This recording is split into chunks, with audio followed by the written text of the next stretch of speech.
Et nous te demandons, parce que nous avons besoin de toi, de remplir ce lieu de toi, Fils du Dieu vivant, de passer dans les rangs, toi qui connais nos cœurs et qui lis en nous, comme dans un livre qui est ouvert, Seigneur. Toi seul connais les parcelles secrètes de nos vies et ce que nous avons véritablement besoin.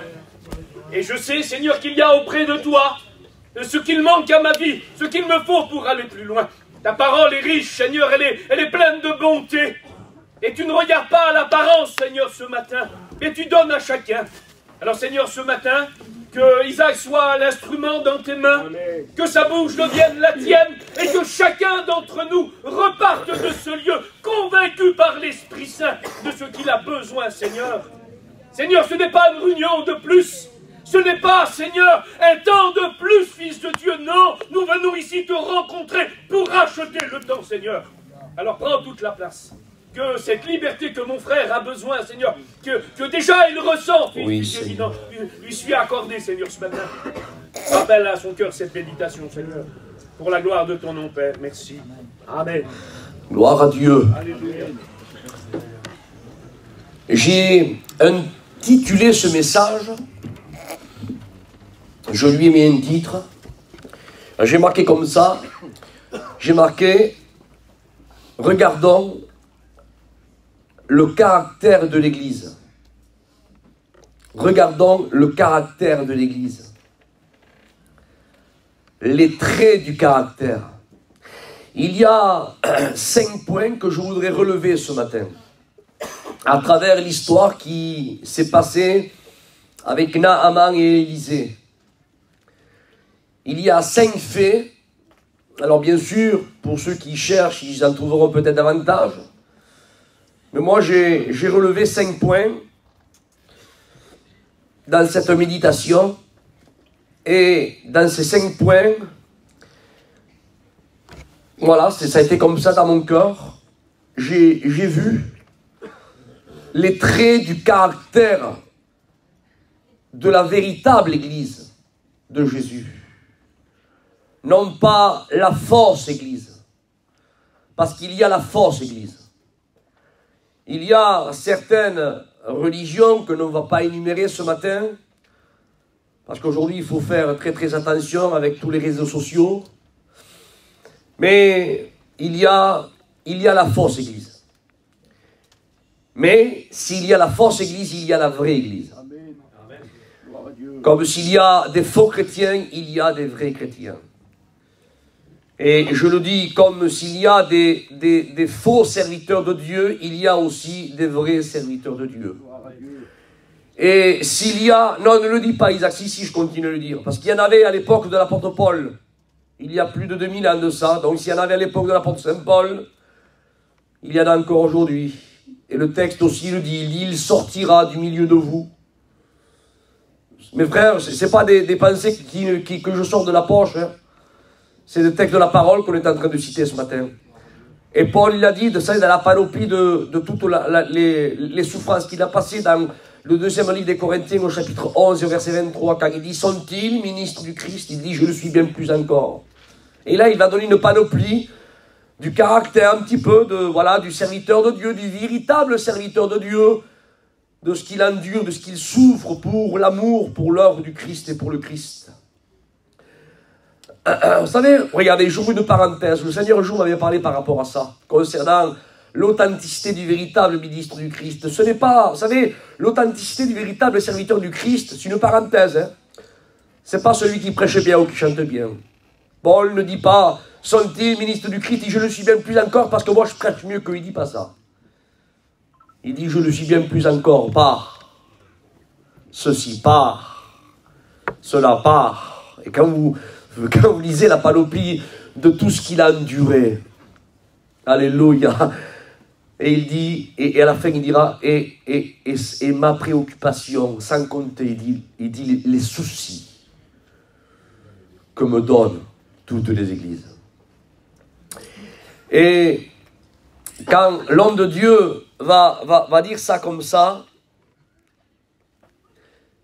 vous voyez, j'ai ouvert une parenthèse, j'ai perdu un petit peu le fil, mais on va y revenir. Le trait du caractère, et donc, oui, je reprends, ça y est, ça m'est venu. Et Paul disait, dans cette panoplie, il disait, et j'ai été parmi les faux frères. En péril parmi les faux frères. Donc, voyez-vous, il y avait au temps de l'apôtre Paul des faux frères.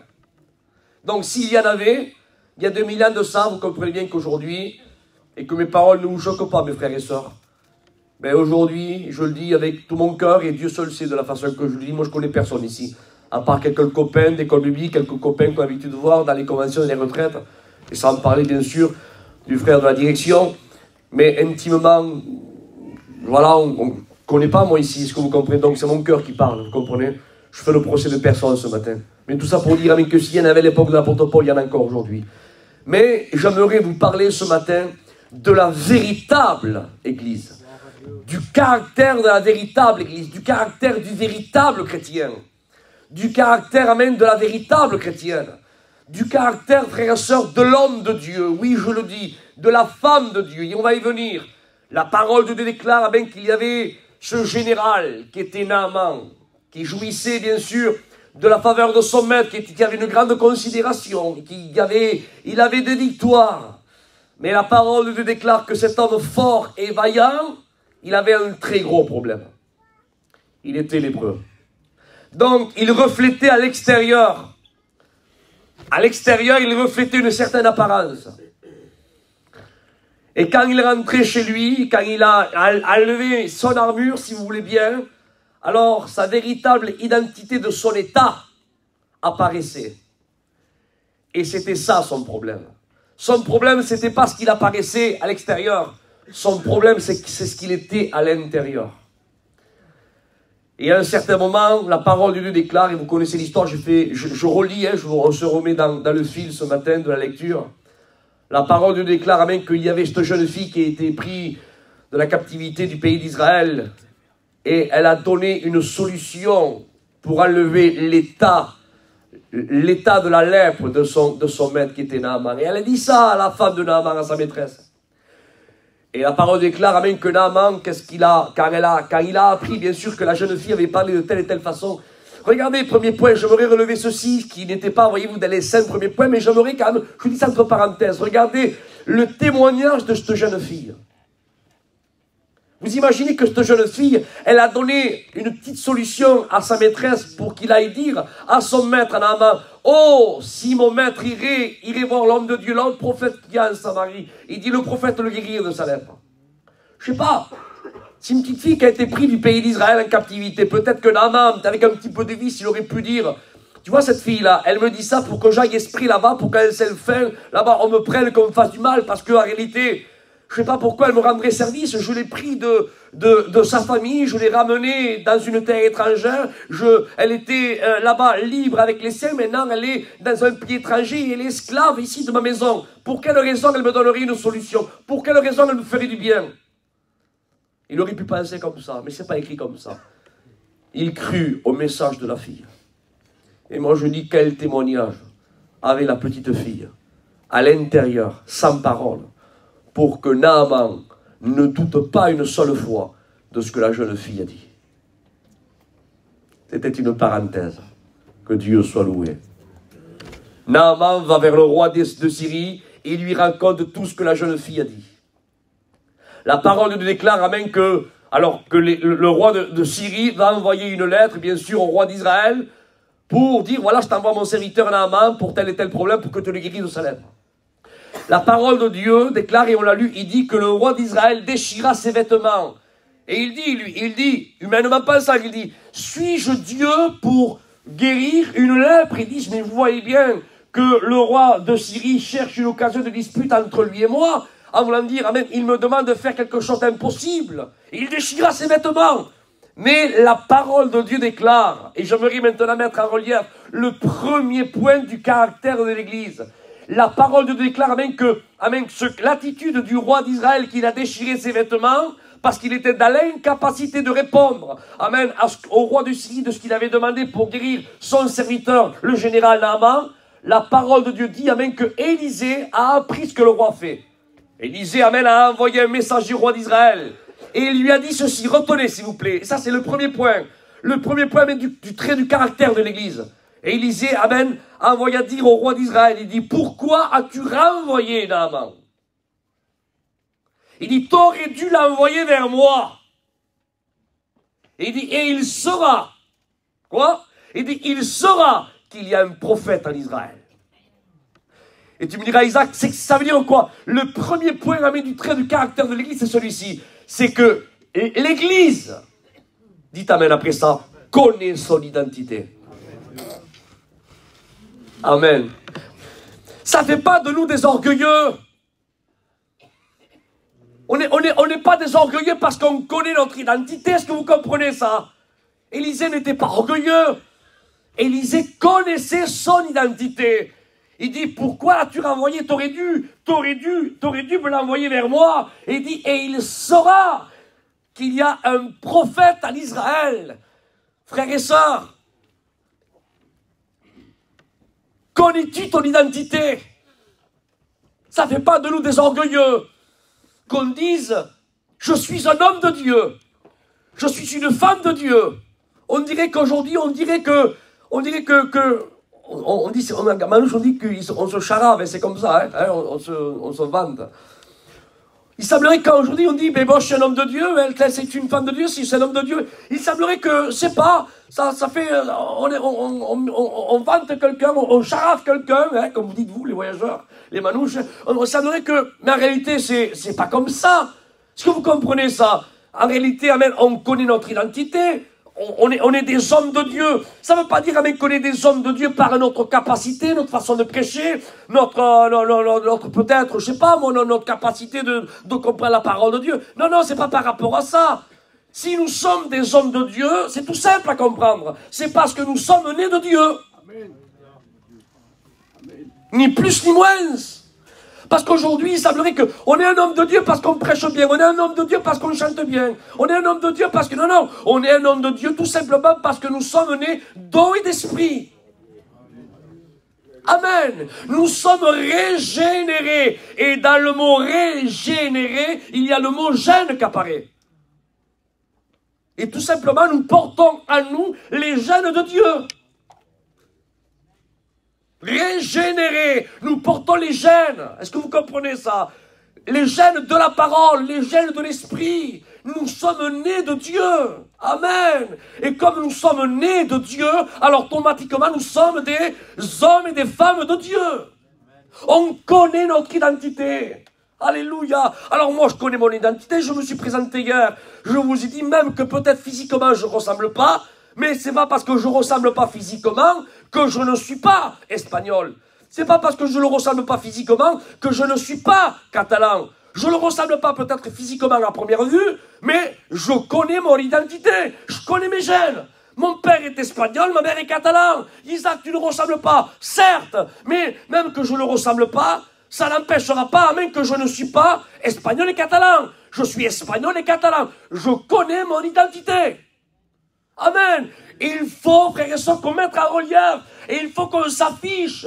Nous sommes des hommes de Dieu. Nous sommes des femmes de Dieu. Parce que nous sommes nés de la parole. Nous sommes nés, amen, de l'esprit. On est nés de nouveau. Christ l'a dit. Vous êtes dans ce monde, mais vous n'en faites plus partie. Paul reprendra, il dira, vous n'êtes plus des étrangers, ni des gens de dehors, vous êtes des concitoyens, des saints membres de la famille de Dieu. Amen. À Dieu soit la gloire. Alléluia. Nous sommes des hommes de Dieu. Alléluia. Nous sommes des femmes de Dieu, nous sommes nés de Dieu. Alors bien sûr, amen, ce titre, amen, s'attribue à tous ceux et celles, amen, qui ont été régénérés par la parole et l'esprit. Certes, c'est vrai. Pas seulement ceux, amen, comme le jeune frère a passé tout à l'heure par les eaux du baptême. Alléluia. Ça ne fait pas de lui un homme de Dieu parce qu'il passe par les eaux du baptême. Il est déjà un homme de Dieu parce qu'il a été baptisé dans le Christ. Est-ce que vous comprenez ça? Amen. Il porte déjà l'identité d'homme de Dieu parce qu'il est né de Dieu. Et maintenant, frères et sœurs, amen, il va accomplir ce que la Bible dit. Il va passer, amen, par les eaux du baptême. Amen, qui est un acte d'obéissance, un engagement de bonne conscience. Alléluia. Mais c'est un homme de Dieu, il a déjà l'identité maintenant parce qu'il est né de Dieu. Il fait partie de la famille de Dieu. Là, il est maintenant de la famille de Dieu. Est-ce que vous comprenez ça? Il fait partie du corps universel. Si Christ vient chercher son Église, il part avec lui. Amen. Donc, voyez-vous, le premier trait, frères et sœurs de l'Église, amen, c'est celui-ci, le premier trait du caractère. Amen. Nous connaissons notre identité. Et vous avez vu, il y a des familles ils sont vantards de leur identité. Vous n'en connaissez pas comme ça, vous? Et moi, attention, hein, vous voyez les petits de 8 ans. Attention, moi, je suis de telle et telle famille. Hein. On ne va pas énumérer de même famille. Mais il y en a comme ça. Chez nous, on en a. Les petits, vous les voyez, ça va vous faire rire, mais tant pis. J'ai mon petit, moi, qui a 7 ans. Et je vous promets que c'est vrai. Chaque fois qu'il y a quelqu'un qui est en train un petit peu de le bousculer, il est en train de... Il se met à l'oreille, il dit, ah, moi, je suis un tel. Hein. Donc, il se met en avant par rapport, parce que c'est comme ça. Ma famille aussi, c'est en train de le chicaner. C'est comme nous, hein, on chicane tous les petits, on les endoctrine un petit peu comme nous on veut. Et quand après ils refont ce que nous on veut, ça nous amuse. Vous comprenez de quelle façon on le fait. Mais les petits, voyez-vous, ils mettent en relief, je préférais et il y en a comme ça. Et il n'y a pas que des petits, hein. Voilà, hein. Il n'y a pas que des petits, on connaît aussi des personnes qui sont un peu plus mûres et nous on les a entendus aussi dire à un certain moment, mais attention, écoute, moi je suis pas un tel parce que, vous savez, ma famille c'est tel. Ils se charrassent, tu préfères dans la famille de laquelle ils sont. Mes frères et sœurs, on devrait faire pareil nous aussi. Mais dans le sens spirituel, nous sommes des enfants de Dieu. Alléluia. Nous sommes des femmes de Dieu. Amen. Vous savez, quand un petit ou quelqu'un, on le chicane un petit peu, il se laisse pas faire, il dit, attention, moi je suis famille telle, hein. Et on dirait qu'ils se sentent comme une obligation, ça veut dire de faire face parce qu'ils sont dans la famille telle. Eh bien, nous, frères et sœurs, on devrait faire pareil, mais dans le sens spirituel. Amen. Tu fais rien là, t'as vu ce qu'il t'a dit? Ah, mais attention, moi, je suis un homme de Dieu, je pardonne. Ah, il a pas fait, il est aveuglé complètement. On va l'aider. Mais tu fais ça, si. Je suis un homme de Dieu, je suis une femme de Dieu. Mon père, alléluia, c'est Dieu. Mon frère aîné, c'est le Christ. Mon compagnon de service, c'est le Saint-Esprit. Je suis pas n'importe qui. Je suis né de Dieu. Et j'ai les traits du caractère, amen, de mon Père dans le ciel. J'ai été régénéré par la parole et l'Esprit. Je suis le temple de l'Esprit. Et ce qui me fait, je ne fais pas pareil que lui, moi. Amen, je le pardonne. Je l'aime. Je le supporte. Parce que je suis un homme de Dieu. Est-ce que vous comprenez la façon de l'interpréter? T'aurais dû l'envoyer vers moi. Ça ne fait pas de lui un vantard, bien au contraire. Il connaît son identité. Alléluia. Malheureusement, il y a des personnes qui oublient leur identité. Excusez-moi de toucher cette corde sensible, mais ce matin, on est en famille, surtout dans le mois qui a passé, là. Dans les années festives, dans ce mois festif, là. Il semblerait qu'on connaît notre identité jusqu'à un certain laps du temps de l'année, et quand on arrive vers le 22-23 décembre, hop, on perd notre identité, là, c'est fini. Et on est capable peut-être de lever un peu plus le coude que d'habitude, et certains disent, mais Fitol, on dirait que, je sais pas, certains oublient leur identité. Ou quand il y a un petit problème, ils oublient leur identité. Ou quand on leur écrase un petit peu le pied, ils oublient leur identité. Frères et sœurs, c'est pas comme ça. Mais écoutez ce que je dis. Moi, je suis pas espagnol, seulement quand je suis là-bas dans ma terre, je suis espagnol même ici. Et même quand je vais d'Israël, quand on organise des voyages, je suis espagnol. Je suis espagnol, mon identité me suit là où je suis. Elle ne reste pas seulement là-bas, là où je vais, ça fait partie de moi, ça, ce que vous comprenez. Et ça veut dire, frères et sœurs, qu'un chrétien, une chrétienne, son identité le suit du 1er janvier au 31 décembre. Alléluia, qui arrive ce qui arrive, des mois festifs, des mois de ce que vous voulez, des mois de, excusez-moi, des mois de deuil, des mois de guerre, des mois de famine, des mois de, Seigneur, où il y a des gros soucis, mais tant pis. Est-ce que vous comprenez ça? On n'aime pas, Seigneur, faire face à ces mois qui arrivent comme ça. Mais tant pis, on fait face, on connaît notre identité. On est des hommes et des femmes de Dieu. Et un homme et une femme de Dieu ne réagit pas comme ceux du monde. On connaît notre identité. Amen. Et l'homme de Dieu, alléluia, il connaissait son identité. Il dit, t'aurais dû l'envoyer vers moi. Et il saura qu'il y a un prophète en Israël. Oh, que Dieu fasse. Je le crois de tout mon cœur. Alléluia. Qu'il faut qu'aujourd'hui, amène des hommes s'affichent. Et non pas s'afficher comme Chantal Aznavour, qu'on se mette en haut de l'affiche pour dire, moi je suis plus grand qu'un tel. Non. Mais s'afficher. Parce qu'il y a un besoin autour de nous. Il y a un besoin. Et nous avons la solution à leurs besoins. Comme disait Paul, comme disaient Jean et Pierre. Nous n'avons ni or ni argent. Mais j'ai quelque chose à te donner. J'ai la solution à ton problème. Je l'ai. Je l'ai. Alléluia. Et nous, c'est pareil, frères et sœurs. Autour de nous, regardez tous les champs des caravanes qu'il y a autour de nous. C'est vrai, Seigneur, hier soir, je ne voyais pas, c'était noir. Mais quand je suis venu dans l'hôtel, là, ici, on parlait avec le jeune. Je dis, c'est pas possible qu'il y ait tant de camping comme ça. Des petites maisons là-bas, camping là. Voilà. Il y en a beaucoup. Avec tout le peuple qu'il y a, sûrement qu'il y a certaines personnes qui partent par difficulté, certaines personnes qui ne sont pas chrétiens, et qui cherchent la solution à leurs problèmes. Eh bien, nous, on est capables, il faut qu'on soit capable, et s'afficher, et de dire, il n'y a pas besoin qu'un ange descende de remuer les eaux. Non, non, on est ici, nous. On est ici, nous, on est un petit peu comme des pierres et des gens, je l'ignore, ni argent, mais j'ai la solution à ton problème. Allez voir les personnes qui sont dans la difficulté, et leur dire, amen, oui, je suis un homme de Dieu, je suis une femme de Dieu, je suis né de Dieu, j'ai la solution à ton problème, la solution, elle ne sort pas de ma poche, non, non, la solution, amen, elle va sortir de mon cœur, parce que je le porte dans mon cœur, amen, dans mon cœur, il y a le Christ, alléluia, et j'aimerais te parler de lui, de ce qu'il a fait dans ma vie, et on parle, amen, on lui donne la solution, et on bénit ceux qui sont dans le problème, dans la difficulté, parce qu'on connaît notre identité, on la connaît. À Dieu soit la gloire, que Dieu soit béni. Oui, l'homme de Dieu, c'est le premier point, ça. Il connaît son identité. Alléluia. Je me répète, tant pis, j'aimerais que ça se grave dans votre cœur, comme au fer rouge. Alléluia. Il semblerait même que ce titre apparaît seulement que pour les serviteurs de Dieu. Non, c'est faux. Je me répète, frères et sœurs, tous ceux qui sont nés de nouveau, ceux qui sont été engendrés par l'eau et la parole, vous, mais Isaac, je suis jeune dans la foi, je m'adresse à toi.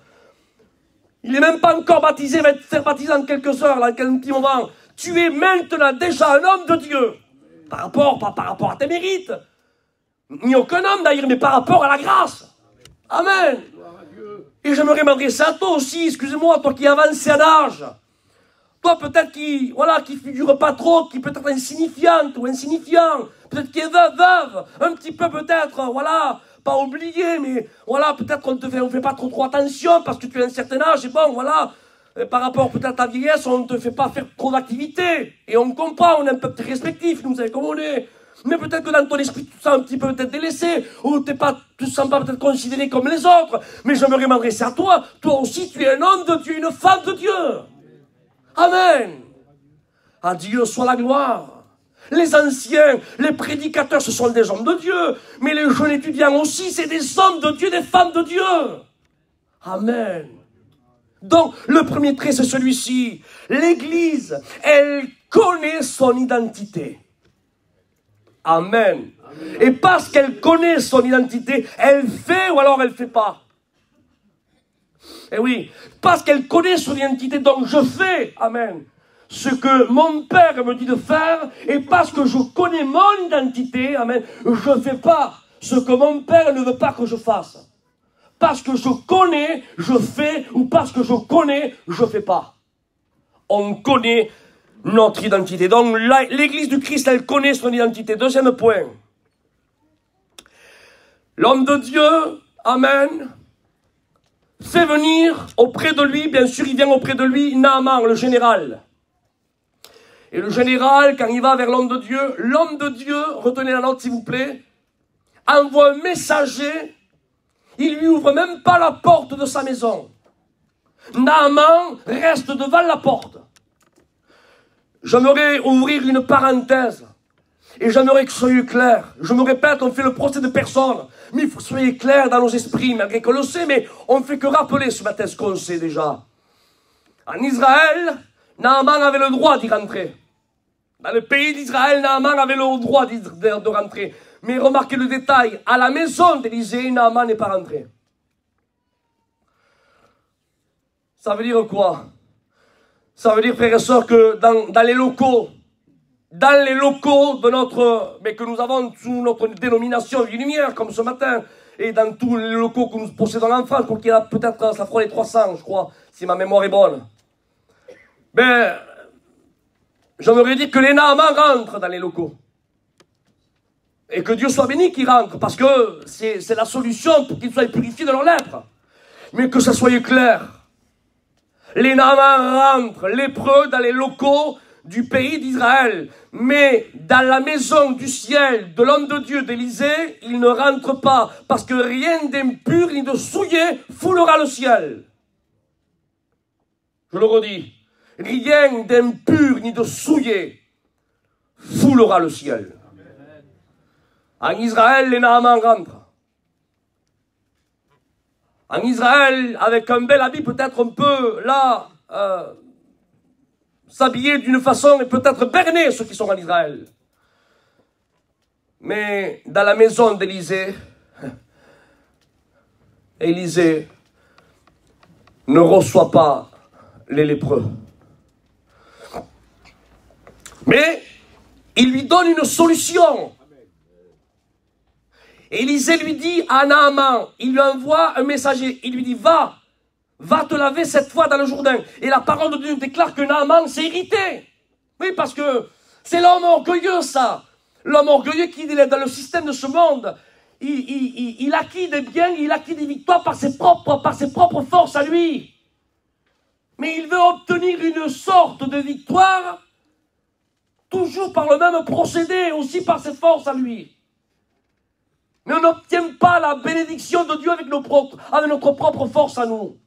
On n'obtient pas la bénédiction de Dieu avec notre façon de concevoir à nous. On n'obtient pas les grâces de Dieu, amen, avec nos efforts à nous, personnels, avec nos œuvres à nous. Et Naaman lui croyait, comme c'était un homme qui était en haut de l'affiche par rapport à son renom. Il croyait, peut-être qu'Élisée lui dit, écoute Naaman, comme tu es quelqu'un de robuste et quelqu'un de victorieux, et tu as une grande renommée, écoute, va là-bas au Mont Hermon, qui mesure plus de 2800 mètres d'altitude, va là-bas, hein, et tu monteras jusqu'à la cime à genoux, et quand tu arriveras là-bas, à ce moment-là, ta lèpre sera purifiée. Je vous promets que par rapport à ce gros effort qu'il aurait dû faire, Naaman l'aurait fait. Et il l'aurait fait parce qu'il aurait en tiré gloire. Il aurait dit, ah, c'est vrai qu'il m'a donné la solution, mais il a fallu quand même que je gravisse plus de 2814 mètres d'altitude à genoux. C'est pas n'importe qui l'a fait, c'est moi qui l'ai fait. J'étais guéri, mais attention, il a fallu que je gravisse. Hein. Mais les bénédictions de Dieu ne s'obtiennent pas par nos œuvres. Elles s'obtiennent même par grâce. Amen. Alléluia, par obéissance à la parole. Amen. Et Dieu, amen, par la bouche de l'homme de Dieu a su frapper. Il a frappé, frères et sœurs, au pied de la statue pour la démolir, pour démolir l'orgueil de Naaman. Il dit, toi qui es habitué à gravir des grandes collines, à gravir des grands exploits et t'en tires gloire, amen, tu dois acquérir une gloire là maintenant, toi, par rapport à la purification de ta lèpre. C'est pas comme ça que tu obtiendras la guérison. Tu veux être béni? Oui, alors maintenant, ça sera plus à ta façon, ça sera à ma façon. Il dit, va te laver 7 fois dans le Jourdain. Quelque chose de simple, quelque chose d'anodin, quelque chose de très très... Mais Dieu a frappé là, au pied de l'orgueil, pour que l'homme orgueilleux, la statue de l'homme de Dieu là, se démolisse. Et là, Dieu a su frapper. Hein. Il a su frapper parce que l'orgueil de Naaman s'est irrité encore davantage. Il est parti, tout énervé. Mais il y a eu un bon conseiller qui était là. Il a dit, mon père, il dit, s'il t'aurait demandé quelque chose de difficile, tu l'aurais pas fait. Il a plus forte raison, tu peux faire ça qui est très très simple. Et là, bien sûr, il a été ressaisi par cette grande vérité. Et il a accepté. Il s'est plongé 7 fois dans le Jourdain. Et la parole de Dieu déclare, frères et sœurs, que la lèpre de Naaman, amen, a été purifiée. Ça pourrait devenir comme la peau d'un jeune enfant. Ah bon, Isaac, et c'est quoi le deuxième point du caractère de l'Église? Le deuxième point du trait du caractère de l'Église, amen, c'est celui-ci. 1, elle connaît son identité. 2, elle donne le mot de Dieu. Amen. L'Église, amen, donne le mot de Dieu. Frères et sœurs, autour de nous, il y a beaucoup de lépreux à purifier. Alléluia. Ils n'ont pas besoin d'entendre, j'ai acheté, j'ai bâti, j'ai planté, j'ai vendu. T'as vu l'affaire que j'ai fait ceci, j'ai fait cela. Et t'as vu ce... Non, ils n'ont pas besoin d'entendre cela. Ils ont besoin d'entendre le mot de Dieu. Amen. Alléluia. Gloire à Dieu. Amen. Et elle donne le mot de Dieu. Et autour de nous, ils ont besoin d'entendre le mot de Dieu. Non pas nos propres pensées, non pas nos propres raisonnements. Écoutez, tant pis, je mets les pieds dedans, je continue. Ils n'ont pas besoin d'entendre, alléluia, les critiques de ce qui se passe dans la maison du voisin, ou dans la maison d'un tel, ou t'as vu ce qui s'est passé là-bas. Non, non, non, ils n'ont pas besoin d'entendre ton journal à toi, de ce que tu as vu, non, ou entendu, non. Ils ont besoin d'entendre le mot de Dieu. Et l'Église, amen, donne le mot de Dieu. Va te tremper cette fois dans le Jourdain. Alléluia. Nous devons apporter le mot de Dieu. Et je reprends ce texte dans Acte 3. Alléluia. Pierre et Jean, nous n'avons ni or ni à jamais ce que j'ai. Je te le donne. Il leur a donné le mot de Dieu. Lève-toi et marche. Et c'est ce qui s'est passé. Il a donné le mot de Dieu. On a besoin de véhiculer le mot de Dieu autour de nous. Que Dieu soit loué. Alléluia. Amen. Et attention, le mot de Dieu, hein. Le mot de Dieu, amen, c'est le mot de Dieu. Je me répète ce matin, excusez-moi. Hein. Le mot de Dieu, c'est le mot de Dieu. Merci. Élisée, regardez comment Élisée était attentif. Il était comme quoi, lui, il captait, il réceptionnait la 5G spirituelle. Il dit, va te laver cette fois dans le Jourdain. Seigneur, quel canal entre lui et Dieu. Il lui donne vraiment le mot de la direction de Dieu. Va te laver cette fois dans le Jourdain. Il aurait pu, je ne sais pas, Seigneur, regardez, l'homme de Dieu, il aurait pu dire, Seigneur, utilise-moi à moi. Utilise-moi à moi. Et ils auraient pu dire, attends, je vais sortir, je vais prendre là Naaman, je vais le faire mettre à genoux, je vais lui faire réciter une prière et sers-toi de moi, Seigneur. Mais l'homme de Dieu, il est tellement attentif à Dieu, amen, qu'il accepte, écoutez ce que je dis, il accepte quand Dieu l'utilise, mais il accepte aussi, amen, quand Dieu veut utiliser un autre.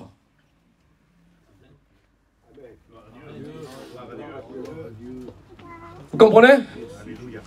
Et si Dieu, alléluia, imaginez Élisée dans la maison, le Seigneur, Naaman est là, en contact avec Dieu. Qu'est-ce que je fais, Seigneur? Je sors, Seigneur, je prie pour lui, je lui demande qu'il se mette à genoux. Qu'est-ce que je fais? Et Dieu lui parle, hein.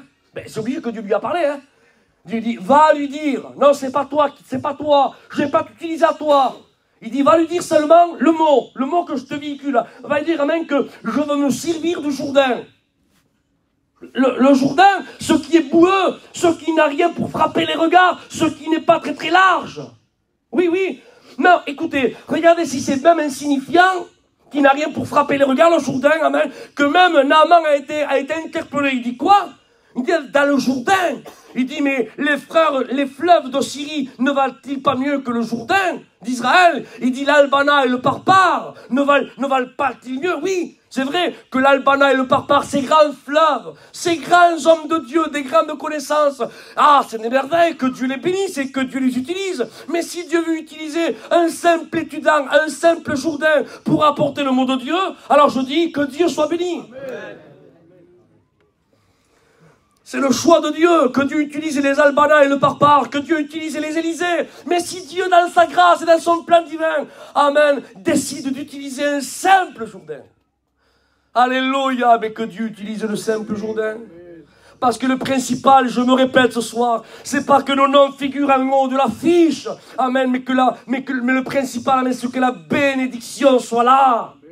Alléluia. À quoi ça sert, amen, que mon nom figure, amen, là en haut de l'affiche, si la bénédiction n'est pas là? Le principal, amen, c'est que la bénédiction soit là. Que je sois en haut de l'affiche, amen, ou que je sois, amen, dans l'anonymat ou dans l'ombre, le principal, c'est que l'œuvre de Dieu se fasse. Alléluia. Mais ceux qui acceptent, alléluia, d'agir de telle et telle façon, je me répète, amen, il n'y a que les hommes de Dieu. Il n'y a que les hommes de Dieu, amen, qui apparaissent quand Dieu leur dit d'apparaître. Et il n'y a que les hommes de Dieu, amen, qui disparaissent quand Dieu leur dit de disparaître. Alléluia, que Dieu soit béni. Regardez Jean-Baptiste, il est écrit comme ça. Il dit, à ce temps-là, parut Jean-Baptiste. Il y a le temps, l'homme de Dieu, amen, accepte le temps d'apparaître. Et l'homme de Dieu accepte, amen, le temps de disparaître. Mais malheureusement, comme on est chez nous ce matin, il y a des personnes qui apparaissent quand Dieu veut qu'ils apparaissent. Mais ils ne veulent plus disparaître quand Dieu leur dit de disparaître. Et là, il y a un problème. Parce qu'ils n'acceptent plus que l'œuvre grandisse par les mains d'un autre, si ce n'est plus par leur sienne. Oui, mais Dieu a choisi le Jourdain. Accepte le Jourdain. Et que toute la gloire, amen, revienne à Dieu. Et si Dieu, amen, de temps en temps utilise un Jourdain, c'est pas parce qu'à toi il veut te saper, c'est parce qu'amen, Dieu t'utilise tellement à toi, amen, qu'il a décidé, amen, de t'abaisser, il a décidé de te rectifier, il a décidé, amen, de refaire une mise à jour avec toi, il a décidé, il fait ça en réalité pour te préserver, parce que Dieu sait tout, connaît tout, voit tout, parce qu'il est Dieu, et je dis amen. On continue un peu plus. Ah, Dieu soit là. Vous êtes bien ce matin. Je vous promets, je me réjouis d'écouter la parole de Dieu. Amen. J'ai vraiment ma mère en face de moi. Hein. Que Dieu soit loué. Donc, il y a 5 points. Le premier point, c'est celui-ci. Il connaît son identité. Deuxième point. Amen. Il donne le mot de Dieu. Troisième point, on vient tout de suite. Alléluia. La parole de Dieu déclare que Naaman a voulu donner quelques présents. Quelques présents, amen, à Élisée. Et retenez, vous avez vu la note, hein? 600 cycles d'or, 100 tonnes d'or. Je ne sais pas qui c'est qui aurait craché dans cette soupe. Hein?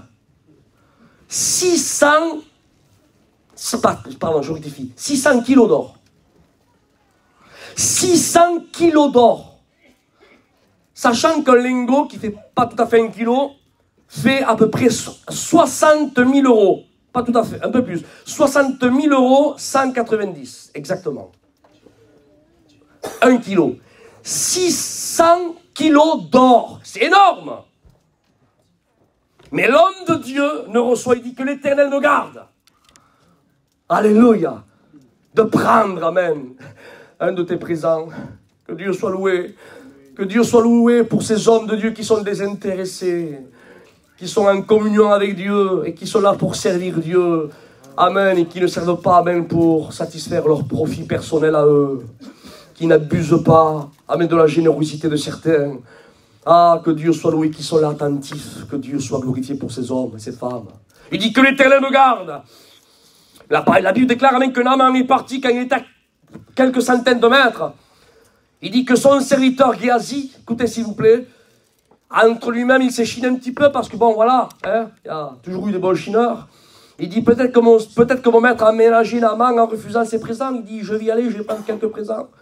Et il court quand Élisée, bien sûr, n'était plus là, dans une situation visible, quand il était chez lui. Il dit que Géasi a couru vers Naaman et quand il est allé en courant, il dit que Naaman l'a vu courir derrière lui, donc il a arrêté son char. Il dit qu'est-ce qu'il y a? Il dit, oh, il dit, veuille, je te prie. Il dit, mon maître m'envoie. Il dit, pour te dire que il y a quelques fils des prophètes de la contrée d'Éphraïm, là, qui sont venus pour séjourner chez nous. Et veuille, si tu veux, pour leur donner quelques vêtements de rechange et 1 talent ou 2 talents d'argent pour eux.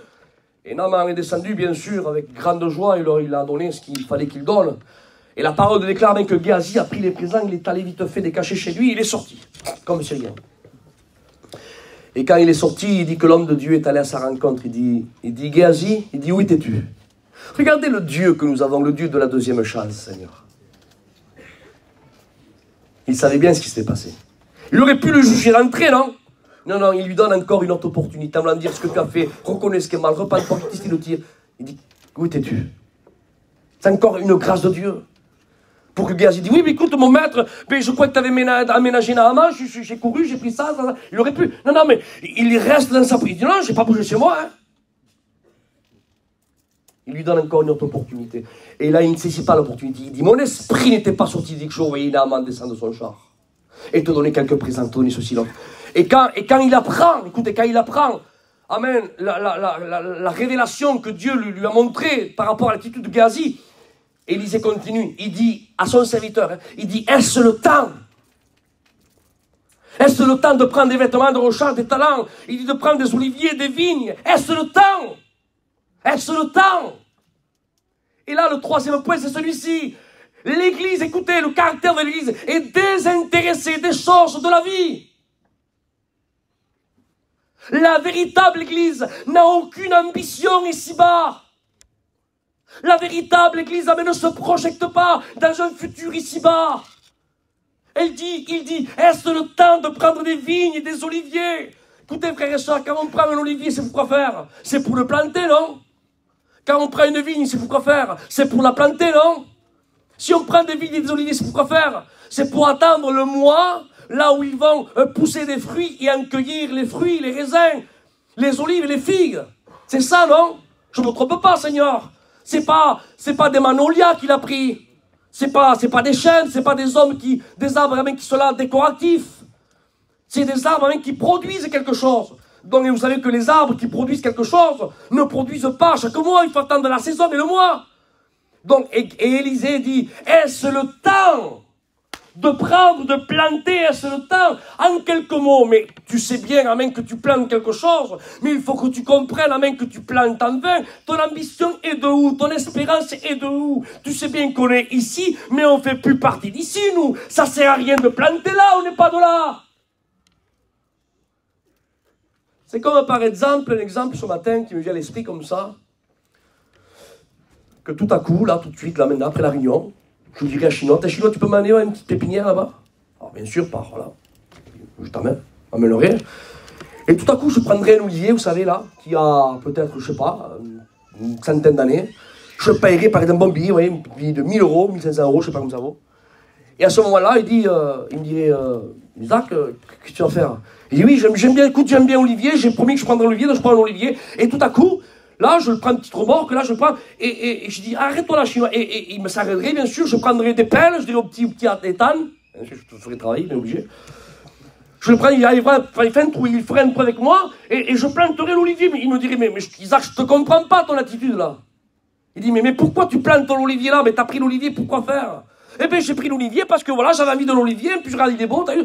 Il dit, oui, mais mon Isaac, mais voilà, c'est bien, prends-le, je suis content que tu le pries. Mais pourquoi tu le plantes là? Plante-le là-bas, chez toi, Villeneuve-sur-Lot, là-bas. T'es pas d'ici, toi. Pourquoi tu le plantes là? Tu le plantes pour rien, là.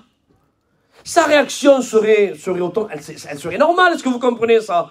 Sa réaction serait normale. C'est la mienne qui serait pas normale. Je planterai un olivier de là où je suis pas, de là où je demeure pas. Et Élisée, c'est ce qu'il est en train de dire à Géasi. Tu prends des vignes, tu prends des oliviers pour les planter, mais tu sais bien qu'on n'est pas de là, nous. À quoi ça sert que tu aies une ambition de planter là? Est-ce le temps?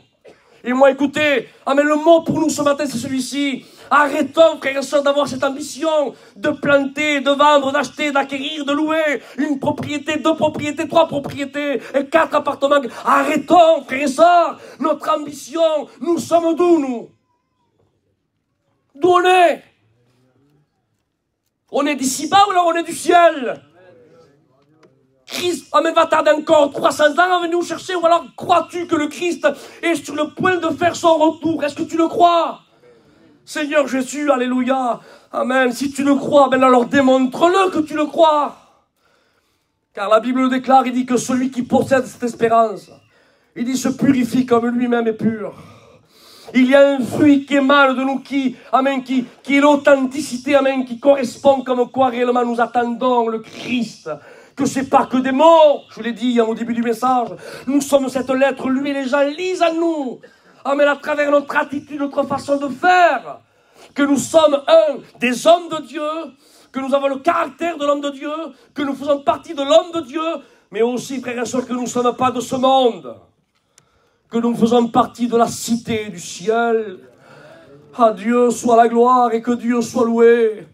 Oui, bien-aimé de Dieu et Élisée continue et il dit à Géasi, écoutez s'il vous plaît, je voudrais ouvrir une 3e parenthèse si vous le permettez, qui n'était pas dans le vif du message, mais tant pis je le dis, parce que je l'ai à cœur, parce que Dieu veut comme ça sûrement. Il dit que Géasi a écouté le message d'Élisée, et Élisée dit, écoute bien Géasi, il dit la lèpre qui était sur Naaman sera sur toi et sur ta descendance. Et à l'instant même, il fut frappé d'une lèpre blanche. À l'instant même. Ça veut dire quoi? Ça veut dire que, écoutez, l'homme de Dieu, l'Église du Christ, ne fait pas de favoritisme. Il ne met pas la barre à ce niveau-là, quand c'est Naaman. Naaman, t'es pas des miens, toi, t'es un Syrien, toi.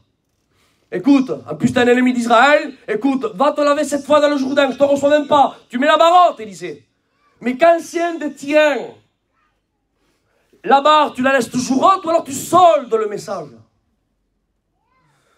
Parce que quand ça ne te touche pas, tu mets la barre haute. Mais quand c'est un des tiens, ah, c'est mon fils, ah, c'est ma fille, ah, c'est mon gendre, ah, c'est mon cousin, ah, c'est ma petite fille, ah, c'est... Alors, on est capable, aujourd'hui, c'est le mois de janvier, c'est l'époque des soldes. Il y a des personnes même qui soldent. Ils soldent la véracité des textes de la parole. Là-bas, je mets la barre haute, mais quand c'est à moi, je mets la barre basse. Et là, Élisée, lui, ne met pas la barre basse. Élisée, lui, ne solde pas le message. Il dit même que toi, tu es un des miens. Tu es mon serviteur. Tu es Géasi, tu es un juif, tu es à moi. Alléluia. Et personne ne nous voit, là. J'aurais pu camoufler ton erreur. J'aurais pu fermer les yeux et te dire, bon, recommence plus, hein. Non, non, non. Le message amène à une valeur. Il ne le solde pas. Il dit, Géasi, la lèpre qui était sur Naaman, sera sur toi. L'homme de Dieu ne camoufle pas le péché. Même quand c'est un des siens. Est-ce que vous comprenez ça? Un jour, j'ai fait une réflexion concernant le fils prodigue. J'étais interpellé par ce passage-là, Seigneur. On l'a prêché quelques fois, Jésus. Mais il y a quelque chose, amen, que j'ai reçu comme une petite étincelle du ciel. Ah, je n'ai pas entendu une voix, hein, mais une petite étincelle du ciel, là, qui s'est fait illuminer dans mon cœur. Je me disais, mais Seigneur, comment ça se fait que le fils prodigue est parti de la maison? Pour quelle raison? Parce que la Bible déclare même qu'il voulait la moitié de ses biens pour se réjouir dans le bourbier du péché. C'était le désir du fils prodigue, ça. Mais la question est posée, pourquoi il n'est pas resté dans la maison de son père et il aurait pu vivre dans la débauche dans la maison de son père? Non. Mais le fils prodigue savait que là, dans la maison de son père, le père n'aurait pas accepté. Et comme le fils prodigue savait que le père n'allait pas solder le message, et c'est pas parce que tu es mon fils que je fermerai les yeux à ton péché. Tu restes et tu vis avec le message de la maison, et même que tu es mon fils, je souffrirai, je pleurerai pour toi. Ou tu pars dans ton péché. Et le fils prodigue connaissait tellement son père qu'il savait qu'il ne pouvait pas faire le péché dans la maison de son père. Ça veut dire, frères et sœurs, que l'homme de Dieu ne solde pas le message. Et c'est ce qui s'est passé.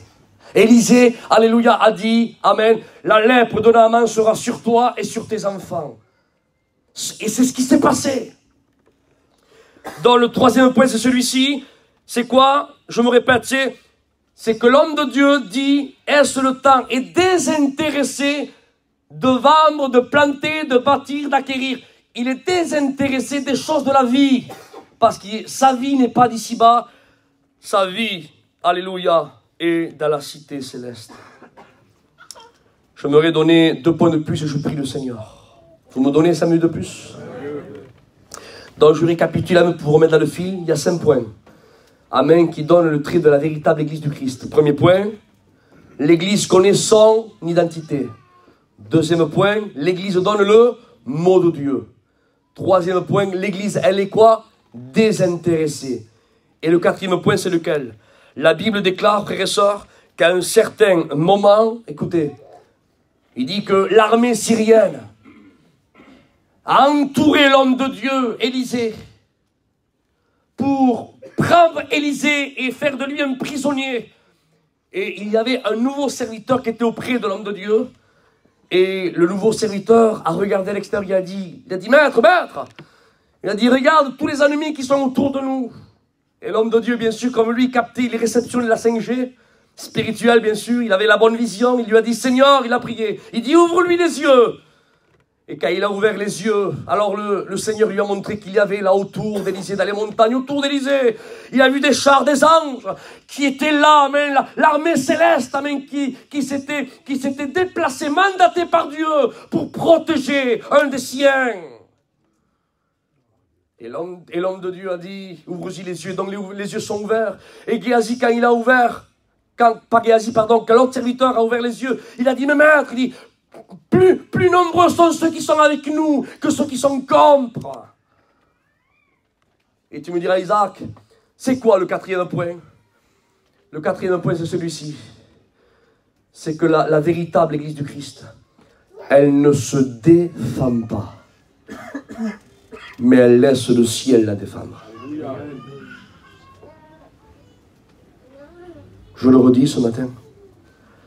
la véritable Église du Christ, elle ne se défend pas, mais elle laisse le ciel la défendre. Il aurait pu, lui, en tant qu'homme de Dieu, il aurait pu appeler les siens. En plus, il était considéré comme un prophète, un homme de Dieu. Il aurait pu, Seigneur. Il aurait pu. Il aurait pu dire, attends, regarde ce qu'ils me font, aidez-moi, s'il vous plaît, j'ai rien fait, regardez l'armée syrienne. Non, non, il ne se défend pas, il se met en communion avec Dieu. Et le ciel, voyant que l'homme de Dieu ne se défend pas, alors qu'est-ce qu'il fait? Le ciel mandate son armée pour protéger, pour entourer l'homme de Dieu, Élisée. À Dieu soit la gloire. Église, ne te défends pas. Chrétiens, chrétiennes, hommes de Dieu, femmes de Dieu, ne vous défendez pas. Laissez le ciel vous défendre. Alléluia. Laissez le ciel vous défendre. Car si le ciel te défend, c'est mieux que toi tu te défendes.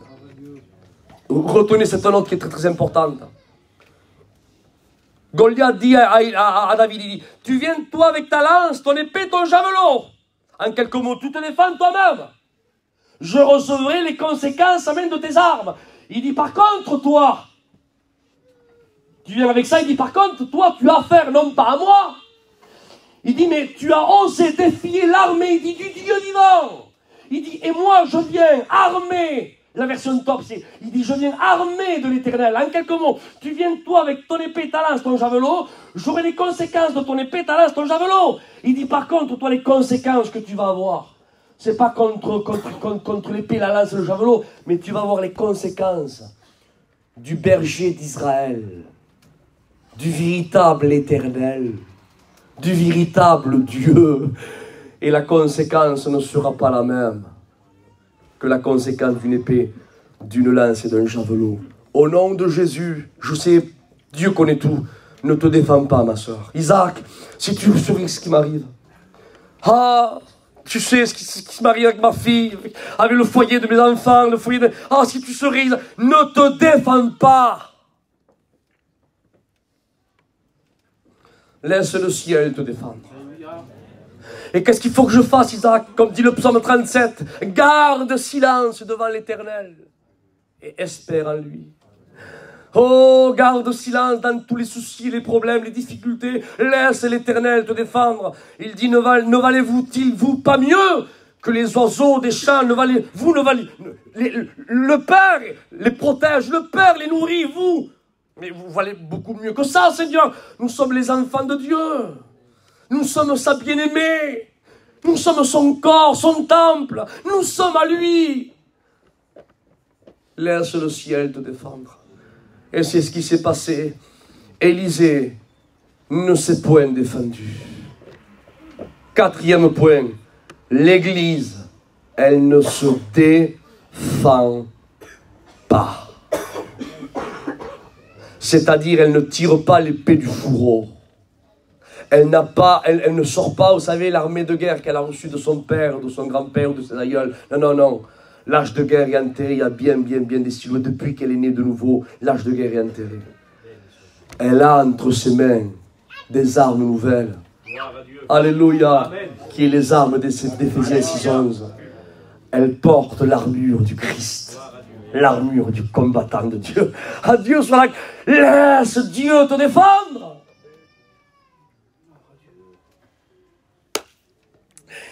C'est vrai que je vous avouerai devant le ciel que c'est vrai que c'est difficile.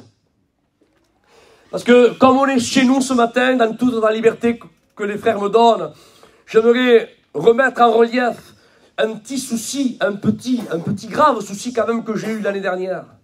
Concernant le message que je suis en train de vous donner là.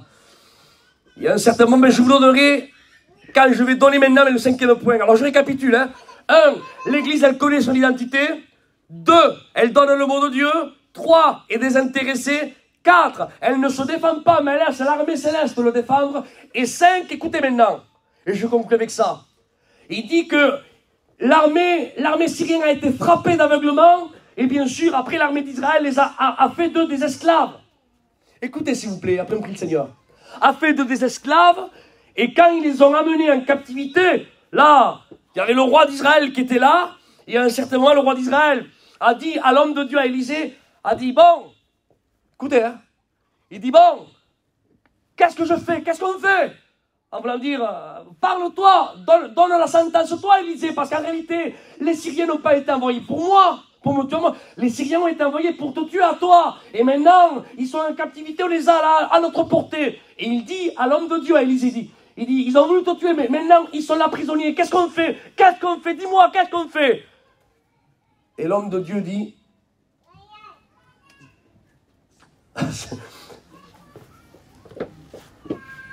il n'a pas gitanisé son vocabulaire. Je ne sais pas, ça se dit comme ça. Ou manoucher son vocabulaire. Ou romaniser son vocabulaire. Ou espagnoler son vocabulaire. Il a eu le vocabulaire de l'homme de Dieu. Pourquoi tu dis ça, Isaac? Parce que s'il aurait gitanisé, ou manouché, ou romanisé, ou espagnolé son vocabulaire, c'est ce qu'il aurait fait? Il aurait fait, bon écoutez, moi je suis un serviteur de Dieu, moi je suis un prophète de Dieu, écoutez, moi c'est pas mon ressort, vous comprenez? Moi c'est pas mon problème, écoutez, moi je suis pas un bagarreur, moi je suis pas un batailleur, écoutez, bon c'est vrai qu'il a voulu me faire du mal, ils ont voulu me prendre, ils ont voulu, c'est vrai, ça c'est vrai, hein. Par contre, voilà, maintenant ils sont prisonniers, c'est pas mon problème, écoutez, faites ce que vous voulez, c'est pas mon problème. Et ça c'est un vocabulaire gitanisé. Et ça, c'est un vocabulaire espagnolé ou romanisé ou tout ce que vous voulez. En me dire, moi, je peux pas écouter, bon, voilà, le ciel m'a défendu, mais moi, je peux pas, je suis un serviteur de Dieu. Vous comprenez? Ah, par contre, j'aurais pas été un serviteur de Dieu, j'aurais pas été un chrétien, le cas aurait été différent. Mais bon, écoutez, mais là, moi, écoutez, ne me faites pas dire ce que j'ai pas dit, je suis un chrétien. Écoutez, c'est pas mon problème, c'est le voir. Écoutez, allez, que Dieu vous bénisse, hein. Au revoir, que Dieu vous bénisse, les Syriens, allez, au revoir. Le roi d'Israël, là, avec tous les contemporains de l'époque, là, ils auraient compris le message que Élisée aurait véhiculé. Ils se seraient dit, bon, l'homme de Dieu est parti, mais t'as vu, t'as compris. Il a bien dit que lui, c'est pas un non-chrétien, c'est un chrétien. C'est pas quelqu'un qui est pas un homme de Dieu, c'est un homme de Dieu. En plus, t'as vu, t'as compris, non, le roi, hein? Il t'a dit que lui, il peut pas, c'est un prophète. Ah, que s'il n'aurait pas été prophète, bien sûr, c'était différent. Mais là, c'est un prophète, il peut pas, donc il est obligé de correspondre à ce que Dieu lui dit de faire. Donc maintenant, il est parti. Par contre, voilà, il nous a fait comprendre que nous, on n'est pas comme lui. Donc, bien sûr, alors on va faire ce qu'il faut faire. Et l'homme de Dieu n'a pas agi comme ça. Parce que l'église du Christ ne réagit pas comme ça. Il dit, qu'est-ce que je fais? Qu'est-ce que je fais? Et l'homme de Dieu, écoutez la réponse, hein. Élisée dit, quoi? Qu'est-ce que vous faites? Il donne lui la sentence. Il dit, frapperai-je? Tu veux frapper? Il dit, non, il dit, ne frappe pas. Il dit, donne-leur du pain et de l'eau et renvoie-les chez eux. Ça, ce n'est pas gitaniser le message. Ça, c'est donner le message de Dieu. Alléluia, que Dieu soit loué, à Dieu soit la gloire. Amen, amen. Élisée n'a pas un langage, amen, avec Naaman, un langage avec Géasi et un autre avec le roi. Non, amen. Son attitude d'homme de Dieu ne varie pas. Il est l'homme de Dieu, amen, avec Naaman. Il est l'homme de Dieu avec Géasi. Il est l'homme de Dieu avec l'autre serviteur de Dieu. Mais il est l'homme de Dieu aussi devant le roi. Alléluia. Il dit non, ne frappe pas, hein. Écoute bien, ne frappe pas, hein. Mais si, frapperai-je, je te dis non, ne frappe pas. Tu me dis à moi de frapper, non, ne frappe pas. Mais qu'est-ce que je fais? Il dit, donne-leur du pain, donne-leur de l'eau, renvoie-les chez eux, libres et rassasiés et désaltérés. Quel message pour le roi, quel électrochoc. Pas possible, ils ont voulu te faire la peau et maintenant qu'on les a à notre portée, en plus c'est pas toi qui te mouilles les mains, c'est nous. T'as seulement qu'à dire un mot et en plus tu dis que non, je leur donne du pain, de l'eau, je les renvoie chez eux libres et tu me dis de ne pas frapper, même pas un petit chiffre comme ça, non, rien, tu ne dois pas frapper, rien. Et l'homme de Dieu quitte, là, il part. Quel témoignage puissant Élisée a laissé au milieu des siens. Alors c'est vrai de le dire, frères et sœurs, quand on ne passe pas de problème, c'est une chose, et quand on en passe une autre, c'est différent, c'est vrai. J'aimerais vous dire, je le dis devant Dieu que c'est vrai. L'année dernière, j'ai été heurté par une vague, et je le dis pour la gloire du Maître, une vague dévastatrice. et je pèse mes mots, une vague dévastatrice où l'ennemi a essayé de m'atteindre. Là, dans mon amour propre, dans mon ministère, il a voulu me faire très très du mal. Mais voilà, j'étais un petit peu comme Élisée. Je dis pas ça pour me charaver, et je le dis devant l'Esprit Saint que c'est vrai. Je dis ça même parce que tout ce qu'on fait, c'est par la grâce de Dieu, c'est pas par le mérite, est-ce que vous comprenez bien? Mais nous, frères et sœurs, on n'est pas tout seuls. Est-ce que vous comprenez? Il y a aussi, là, dans Israël, Élisée n'était pas tout seul. Il y avait aussi des autres juifs qui étaient avec Élisée, qui n'étaient pas des étrangers, c'était un des leurs. Et un des leurs a dit, mais Élisée, ils t'ont fait ça, qu'est-ce qu'on fait, nous? On frappe, on y va, c'est pas toi, on y va. Et l'homme de Dieu dit, non, ne frappe pas. Il dira, envoie-les. Mes frères et sœurs, quand j'étais heurté par cette vague dévastatrice, où il y a eu des calomnies diaboliques qui ont voulu me faire du mal, qui ont voulu m'atteindre, m'ont fait pleurer, où j'étais mal, très mal. Très mal. Il y avait là une oppression des miens, de mes juifs là, des miens, hein, qui étaient là autour de moi. Qu'est-ce qu'on fait, Isaac? C'est pas toi. J'y vais, moi. C'est pas toi, c'est moi, j'y vais. J'aurais pu fermer les yeux. J'aurais pu faire, mais écoutez, c'est pas moi, allez-y, fais ce qu'on va faire. Mes frères et sœurs, après prêcher une fois, même que je leur mandate à eux, gitaniser le message, après aller vers eux, et après leur dire maintenant, écoutez, sauvez-vous, le Christ revient, le Christ c'est la vérité, viens, pardonnez, aimez, mais ils me prendraient pour un rigolo.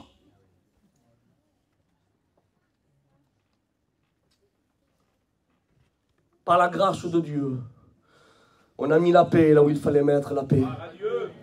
On a jeté de l'eau là où il y avait le feu. On a supporté, on est allé de l'avant, on a prié le Seigneur. Et le Christ, amen, comme on l'a dit hier dans la lecture, il s'est levé. Il a dit au vent et à la mer, silence, taisez-vous.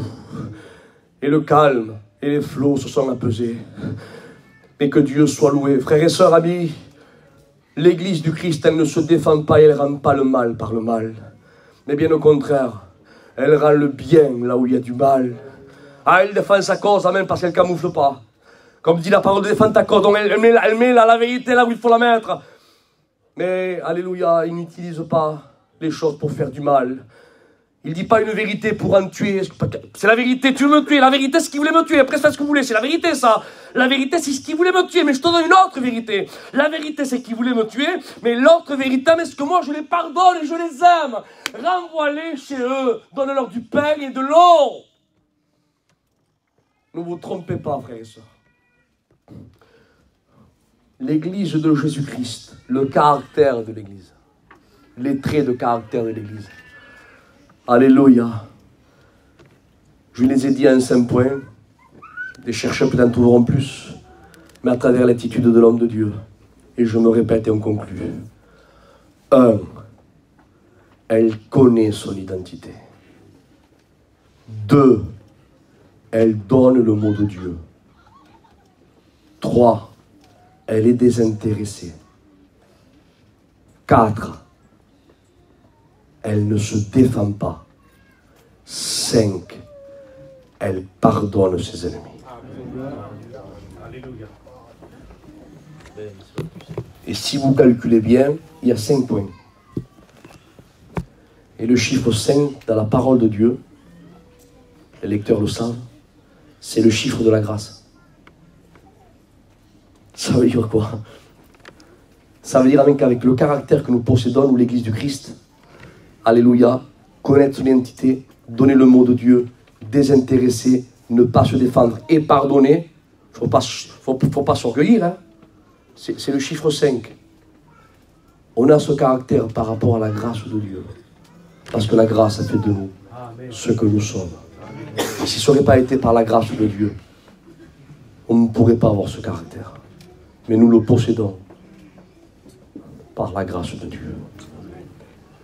On ferme nos yeux ce matin. On courbe le front.